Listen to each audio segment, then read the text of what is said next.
اعوذ باللہ من الشیطان الرجیم، بسم اللہ الرحمن الرحیم۔ السلام علیکم ورحمۃ اللہ وبرکاتہ۔ حضرت جی کیا حال ہے؟ ٹھیک ہے، اللہ کا شکر ہے۔ وعلیکم السلام ورحمۃ اللہ وبرکاتہ۔ الحمدللہ۔ جی حضرت، آج کیا ہے؟ آج ہمارا موضوع ہے غیبت اور چغلخوری کی ممانعت۔ نحمدہ ونصلی ونسلم علی رسولہ الکریم، اما بعد فاعوذ باللہ من الشیطان الرجیم، بسم اللہ الرحمن الرحیم۔ ولا یغتب بعضکم بعضا ایحب احدکم ان یأکل لحم اخیہ میتا فکرہتموہ۔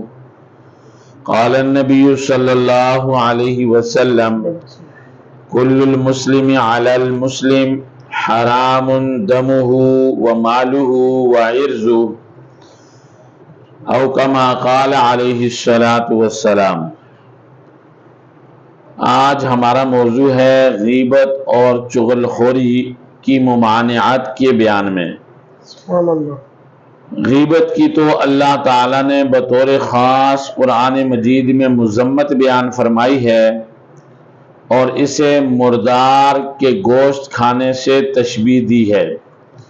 اللہ جل شانہ کا ارشاد ہے وَلَا يَغْتَبْ بَعْضُكُمْ بَعْضًا أَيُحِبُّ أَحَدُكُمْ أَن يَأْكُلَ لَحْمَ أَخِيهِ مَيْتًا فَكَرِهْتُمُوهُ، اور کوئی کسی کی غیبت نہ کرے۔ کیا تم میں سے کوئی اس بات کو پسند کرے گا کہ اپنے مردہ بھائی کے گوشت کو کھائے؟ تم ضرور اسے ناپسند کرو گے۔ جناب نبی کریم صلی اللہ علیہ وسلم کا ارشاد ہے کل المسلم علی المسلم حرام دمہ ومالہ وعرضہ، تمام مسلمانوں کی جان، مال، عزت ایک مسلمان کے لیے قابل احترام ہے، اور غیبت تو عزت کے ہی در پہ ہوتی ہے۔ اللہ نے مال اور جان کی حرمت کو ایک جگہ اکٹھا فرما دیا۔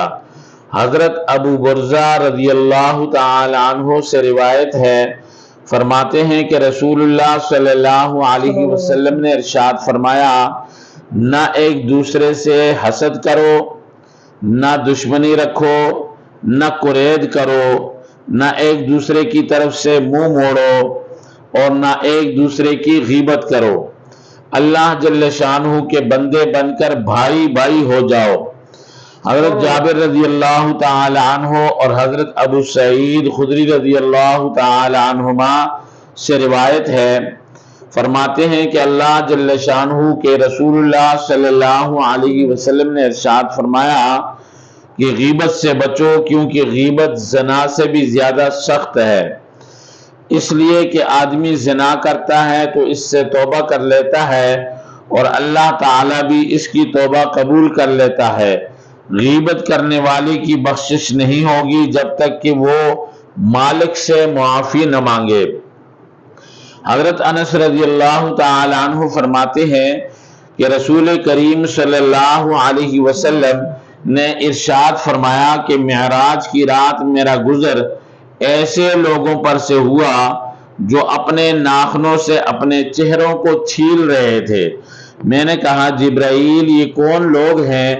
انہوں نے بتایا کہ یہ وہ لوگ ہیں جو لوگوں کی غیبت کیا کرتے تھے اور ان کی عزتوں کے در پہ ہوتے تھے۔ حضرت سلیمان بن جابر رضی اللہ تعالی عنہما فرماتے ہیں کہ میں نے نبی اکرم صلی اللہ علیہ وسلم کے سامنے عرض کیا کہ مجھے کوئی اچھی بات بتائیں جس سے میں فائدہ اٹھاؤں۔ آپ نے فرمایا کسی نیکی کو معمولی نہ سمجھنا، چاہے اتنا ہو کہ تم کسی پانی طلب کرنے والے کے برتن میں اپنے ڈول سے پانی ڈال دو، یا خندہ پیشانی سے اپنے بھائی سے مل لو، اور اگر وہ موجود نہ ہو تو اس سے اس طریقے سے خطاب فرمایا حتیٰ کہ گھروں میں خواتین کو بھی سنا دیا جائے۔ آپ نے ارشاد فرمایا اے لوگو جو زبان سے ایمان لائے ہو دل سے نہیں، مسلمانوں کی غیبت نہ کیا کرو اور نہ ان کی پردہ دری کرو، کیونکہ جو کسی مسلمان بھائی کی پردہ دری کرتا ہے اللہ جل شانہ اس کی بھی پردہ دری فرماتے ہیں، حتیٰ کہ اللہ جل شانہ اسے اس کے گھر کے اندر رہتے ہوئے گھر میں بیٹھے بٹھائے رسوا کر دیتے ہیں۔ روایات کے اندر آتا ہے، کہتے ہیں کہ اللہ جل شانہ نے حضرت موسیٰ علیہ السلام کو وحی فرمائی، جو شخص غیبت سے توبہ کر کے مرا وہ جنت میں جانے والا سب سے آخری شخص ہوگا، اور جو بغیر توبہ کیے مر گیا وہ دوزخ میں جانے والا سب سے پہلا شخص ہوگا۔ ایک عجیب واقعہ ہے، حضرت انس رضی اللہ تعالی عنہ فرماتے ہیں کہ اللہ جل شانہ رسول کریم صلی اللہ علیہ وسلم نے ایک دن لوگوں کو روزہ رکھنے کا حکم فرمایا اور ارشاد فرمایا کہ جب تک میں اجازت نہ دوں کوئی شخص روزہ افطار نہ کرے۔ تو سب لوگوں نے روزہ رکھا، حتیٰ کہ جب شام ہو گئی تو ایک شخص آیا، یا رسول اللہ صلی اللہ علیہ وسلم میں نے روزہ مکمل کر لیا ہے، لہٰذا مجھے روزہ افطار کرنے کی اجازت مرحمت فرمائیں۔ آپ اسے اجازت عطا فرماتے ہیں۔ اسی طرح ایک اور آدمی آتا ہے، حتیٰ کہ ایک ایک کر کے آدمی آتے رہے اور آپ انہیں اجازت دیتے رہے۔ یا رسول اللہ صلی اللہ علیہ وسلم، میرے گھر میں 2 لڑکیاں روزہ دار ہیں اور وہ آپ کے پاس آنے سے شرماتی ہیں، انہیں بھی روزہ افطار کرنے کی اجازت مرحمت فرما دیجئے۔ تو آپ صلی اللہ علیہ وسلم نے اس آدمی سے منہ پھیر لیا۔ پھر اس شخص نے دوبارہ عرض کیا، پھر آپ صلی اللہ علیہ وسلم نے اس سے منہ پھیر دیا۔ دوبارہ آپ سے پھر عرض کیا، آپ صلی اللہ علیہ وسلم نے فرمایا انہوں نے روزہ رکھا ہی نہیں، اور اس کا روزہ کیسے ہو سکتا ہے جس کا دن لوگوں کا گوشت کھاتے ہوئے گزر جائے؟ انہیں حکم دو اگر انہوں نے روزہ رکھا تھا تو وہ قے کریں۔ تو اس نے جا کر انہیں بتایا تو انہوں نے قے کی، تو دونوں کے قے کے اندر جمے ہوئے خون کی قے تھی، اور انہوں نے آ کر رسول اللہ صلی اللہ علیہ وسلم کو اس کی اطلاع دی۔ آپ نے فرمایا مجھے اس ذات پاک کی قسم جس کے قبضے میں میری جان ہے، اگر وہ ان کے پیٹ میں باقی رہ جاتے تو نار دوزخ انہیں کھا جاتی، یعنی یہ گوشت کا کوئی ٹکڑا اگر ان کے پیٹ میں رہ جاتا، کیسے نہ نکلتا تو دوزخ کی آگ انہیں کھا جاتی۔ ایک اور روایت کے اندر ہے کہ جب آپ نے ان سے منہ پھیرا اس کے بعد اس نے آ کر عرض کیا، یا رسول اللہ وہ دونوں مر گئی ہیں یا قریب المرگ ہیں۔ تو آپ نے فرمایا انہیں میرے پاس لاؤ۔ وہ آئی تو رسول اللہ صلی اللہ علیہ وسلم نے ایک پیالہ منگوایا اور ایک لڑکی سے فرمایا کہ اس میں قے کرو، تو اس نے خون اور پیپ کی قے کی حتیٰ کہ پیالہ بھر گیا۔ پھر دوسری سے فرمایا کہ قے کرو، اس نے بھی اسی طرح قے کی۔ آپ نے فرمایا کہ انہوں نے حلال سے روزہ رکھا اور حرام سے افطار کیا، دونوں ایک دوسرے کے سامنے بیٹھ گئیں اور لوگوں کا گوشت کھاتی رہیں۔ حضرت انس رضی اللہ تعالیٰ عنہ فرماتے ہیں کہ رسول اللہ صلی اللہ علیہ وسلم نے ہم سے خطاب فرمایا اور سود کا تذکرہ فرمایا اور اس معاملے کو عظیم گناہ قرار دیا۔ فرمایا کہ 1 درہم جو سود کے ذریعے سے آدمی کو ملے، اللہ جل شانہ کے ہاں 36 بار زنا کرنے سے زیادہ بڑھ کر گناہ ہے، اور سب سے بڑا سود کسی مسلمان کی عزت کے در پہ ہو جانا، یعنی کسی مسلمان کو رسوا کرنا۔ چغل خوری ایک قابل مذمت عادت ہے۔ اللہ جل شانہ کا فرمان ہے، تہن امیز، شرارتیں کرنے والا، چغلیاں لیے پھرنے والا، مال میں بخل کرنے والا، حد سے بڑا ہوا بدکار، سخت خو، اور اس کے علاوہ بدذات ہے، یعنی حماز مشاء بنمیم، مناع للخیر معتد اثیم، عتل بعد ذلک زنیم۔ عبداللہ بن مبارک رحمۃ اللہ علیہ فرماتے ہیں زنیم حرامی کو کہتے ہیں جو بات کو چھپا نہیں سکتا۔ اس سے اس طرف اشارہ ہے کہ ہر وہ شخص جو بات کو چھپا کر نہیں رکھتا اور چغلی کرتا پھرتا ہے اس کے حرامی ہونے کی دلیل ہے۔ اللہ جل شانہ کا فرمان ہے، وَيْلٌ لِكُلِّ هُمَزَةٍ لُمَزَةٍ، ہر تان امیز شرارتیں کرنے والا چغل خور کی خرابی ہے۔ مفسر کہتے ہیں کہ ہمزہ سے مراد چغل خور ہے۔ فرمایا کہ حمالۃ الحطب یہ سورہ لہب کے اندر ہے۔ ایندھن اٹھانے والی سے مراد بعض روایات کے اندر کہتے ہیں کہ باتیں اٹھائے پھرنے والی بات، یعنی یہ لوگوں کی باتیں ایک جگہ سے دوسری جگہ، دوسری جگہ سے تیسری جگہ لے جاتی تھی، اور ان دونوں نے ان دونوں کی خیانت کی تو وہ اللہ تعالیٰ کے مقابلے میں ان دونوں عورتوں کے کچھ کام نہ آیا۔ فخانتاہما فلم یغنیا عنہما من اللہ شیئا، یعنی ان دونوں کی خیانت کی تو وہ اللہ جل شانہ کے مقابلے میں ان دونوں عورتوں کے کچھ کام نہ آیا۔ مفسرین کہتے ہیں کہ حضرت لوط علیہ السلام کی بیوی قوم کے مہمانوں کی خبر دیتی تھی، اور حضرت نوح علیہ السلام کی بیوی بھی خبر دیتی تھی کہ نوح علیہ السلام دیوانے ہیں، نعوذ باللہ۔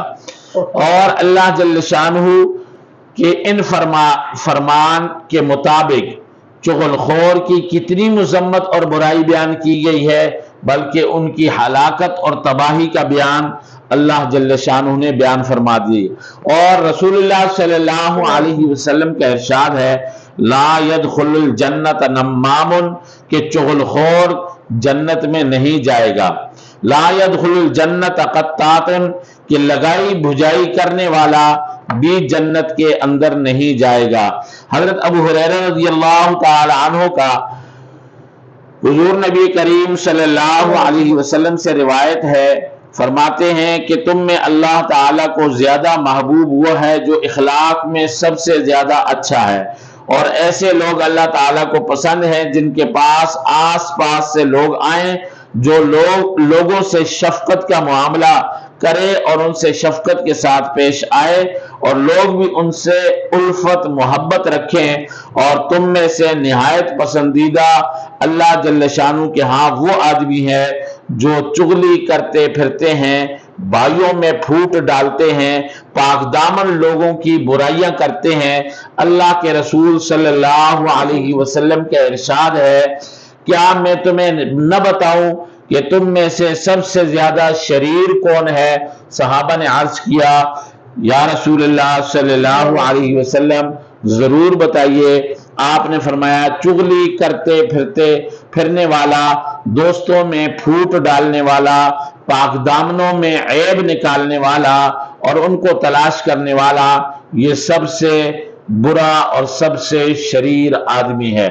حضرت ابو ذر رضی اللہ تعالی عنہ فرماتے ہیں کہ رسول اللہ صلی اللہ علیہ وسلم نے ارشاد فرمایا، جو کسی مسلمان پر ناحق عیب لگانے کے لیے کوئی بات مشہور کرتا ہے، اللہ جل شانہ اسے روز قیامت دوزخ کی آگ میں رسوا کرے گا۔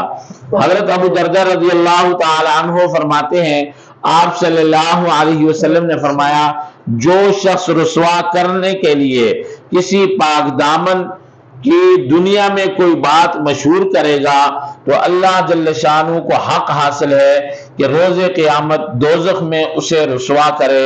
حضرت ابو ہریرہ رضی اللہ تعالی عنہ فرماتے ہیں کہ رسول اکرم صلی اللہ علیہ وسلم نے فرمایا، جو شخص کسی مسلمان کے بارے میں ناحق گواہی دے، اسے چاہیے کہ وہ اپنا ٹھکانہ جہنم میں بنا لے۔ کہتے ہیں کہ 1/3 عذاب قبر چغل خوری کی وجہ سے ہوتا ہے۔